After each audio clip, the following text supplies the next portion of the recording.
ओम नमो भगवते वासुदेवाय. सार्थ सुबोध ज्ञानेश्वरी. लेखन व वाचन सौ मनीषा भास्कर अभ्यंकर, महाराष्ट्र, मिरज 416410. अध्याय 5. कर्मसन्यास योग. अर्जुनाच्या प्रश्नाने श्रीकृष्णांची संतुष्टता. ओव्या आहेत 9 ते 14. सुखासनाच्या उदाहरणाने ज्ञानदेवांनी बर्वा शब्दाचं स्पष्टीकरण केलं होतं. अर्जुनाला कर्मयोग आणि कर्मसन्यास यातील श्रेयस्कर मार्ग कोणता ते जाणून घ्यायचं आहे. अर्जुनाने प्रश्न विचारताच श्रीकृष्ण संतुष्ट झाले. त्याचे वर्णन आता ज्ञानदेव करत आहेत. येणे अर्जुनाचेनी बोले, देवो मनी रिझले, मग होईल ऐके म्हणितले संतोषवनिया. या अर्जुनाच्या बोलण्याने देव मनात खुश झाले. मग संतुष्ट होऊन म्हणाले, ऐक तसेही होईल. देखा कामधेनु ऐसे माये, सदैव जया होये, तो चंद्रुही परिलाहे खेळावया. पहा, ज्या दैववानाला कामधेनुसारखी आई मिळते त्याला चंद्र पण तो सुद्धा खेळावयास मिळतो. पाहे पा शंभूची प्रसन्नता, तया उपमन्यूची या आरता, काय क्षीराब्दी दूधबाता देईजेची ना. हे पहा, शंकरांनी प्रसन्न होऊन त्या उपमन्यूच्या इच्छेप्रमाणे त्याला दूधभाता करता क्षीरसमुद्र दिला नाही का. तैसा औदार्याचा कुरुठा, कृष्ण आपू जाहलिया सुभटा, का सर्व सुखांचा वसवटा तोची नोहावा. त्याप्रमाणे उदारपणाचे घर जो श्रीकृष्ण तो अर्जुनाच्या स्वाधीन झाल्यावर मग तो अर्जुन सर्व सुखांचे वसतिस्थान का होऊ नये. एथ चमत्कारू कायसा, गोसावी लक्ष्मी कांता ऐसा, आता आपुली या सवेसा मागा वाकी. यात आश्चर्य कसले. लक्ष्मीकांतासारखा मालक मिळाला असताना आता आपल्याला हवे तसे त्याने का मागून घेऊ नये. म्हणून अर्जुने म्हणितले, ते हासोनी येरे दिधले, त्याची सांगे न बोलिले काय कृष्णे. म्हणून अर्जुनाने जे मागितले ते श्रीकृष्णाने प्रसन्न होऊन दिले. ज्ञानेश्वर महाराज म्हणतात, श्रीकृष्ण जे काय म्हणाले ते मी सांगेन. 5व्या अध्यायात अर्जुनाने सुरुवातीला पहिल्या श्लोकात प्रश्न विचारल्यावर नंतर संपूर्ण अध्यायात श्रीकृष्ण वाणीच निनादत आहे. परंतु या अध्यायात ज्ञानदेवांचा अर्जुन प्रारंभी व शेवटी श्रीकृष्णांशी मोकळा संवाद साधत आहे. अर्जुनानं प्रश्न विचारल्यावर श्रीकृष्णांना आनंद झाला असं वर्णन सुरुवातीला ज्ञानदेवाने केलेलं आहे. 4थ्या अध्यायात भगवंतांनी म्हटलं होतं की भक्तोसी मे सखाचेती.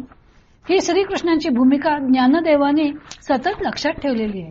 अर्जुन हा त्यांचा भक्त व सखा आहे.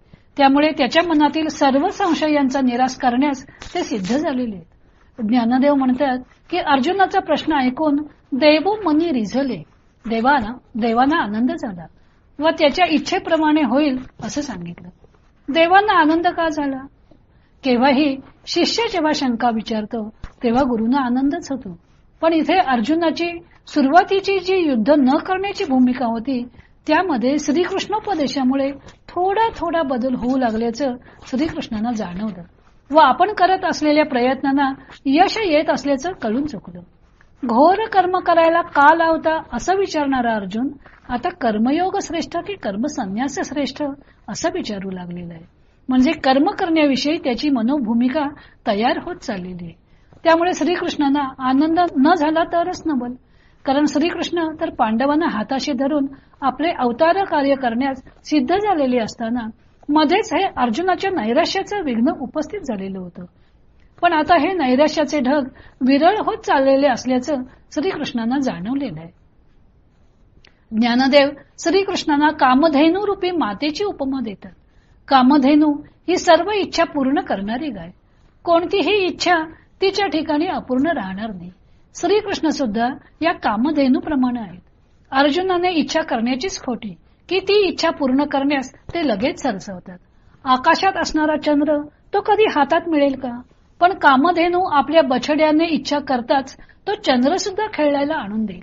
त्याप्रमाणे श्रीकृष्ण सुद्धा अर्जुनाच्या सर्व शंकांचे निरसन करण्यास सिद्ध झालेले आहेत. ही नुसती कामधेनू नाही तर कामधेनू रूपी आई आहे. कामधेनूकडे काही हवे असेल तर इच्छा तरी करायला लागेल. पण मातेला मात्र बालकाला काय पाहिजे ते बालकाने इच्छा न करताच कळतं. ज्ञानेश्वरीत अनेक ठिकाणी श्रीकृष्ण अर्जुनाच्या मनातील प्रश्न जाणून त्याने विचारणे आधीच त्याचे उत्तर देतात असं वर्णन आलेलं आहे. ज्ञानदेव म्हणतात की मनोनी अर्जुने म्हणितले ते हासोनी ये रे दिधले. श्रीकृष्ण अर्जुनाने इच्छा करताच त्याने मागितलेली गोष्ट हसत हसतच म्हणजे आनंदाने देण्यास तयार झालेले. दुसरा त्यांनी पौराणिक दृष्टांत दिलेला आहे तो उपमन्यूचा. उपमन्यूला शंकराने प्रसन्न होऊन क्षीरसमुद्रच दिला. तसेच श्रीकृष्ण सुद्धा औदार्याचे कोठार आहेत आणि हे कोठार अर्जुनाच्या स्वाधीन झालेलं आहे. मग अर्जुनाची इच्छा पूर्ण होण्याच्या आड काय येईल? श्रीकृष्ण म्हणजे प्रत्यक्ष लक्ष्मीकांत, लक्ष्मीचा पती असे श्रीकृष्ण हे आपल्या भक्त प्रेमामुळे भक्ताच्या स्वाधीन झालेले आहेत. ते त्यांचे भक्तांवरील प्रेम त्यांनी कामधेनूची उपमा देऊन मातृप्रेमाच्या कोंदणात गुंफलेले आहे. उपमन्यूचे या आरता या कथेचा संदर्भ बघूया. वसिष्ठ कुलातील व्याघ्रपादाला उपमन्यू व धौम्य हे 2 पुत्र होते. त्यांच्या घरची अत्यंत गरिबी असल्यामुळे आई त्यांना दूध म्हणून पाण्यात पीठ मिसळून प्यायला देत असे. एकदा मित्राच्या घरी खेळायला गेला असताना त्यांना ताजे दूध प्यायला मिळाले. तेव्हा उपमन्यू घरी येऊन खरे दूध मागू लागला. तेव्हा त्याची आई त्याला म्हणाली की खरे दूध मिळण्या इतके तुम्ही पूर्वजन्मी ईश्वराधन केलेलं नाही तर तुम्हाला दूध कसं मिळणार? त्यावेळी उपमन्यूने कडक तपाचरण केले आणि त्यामुळे शंकर प्रसन्न झाले व त्याला सदैव दुधाची प्राप्ती व्हावी म्हणून क्षीरसमुद्रच दिला. आता पुढे ते श्रीकृष्ण वाणीवर निरूपण कशा प्रकारे करतील ते पुढच्या भागात पाहू.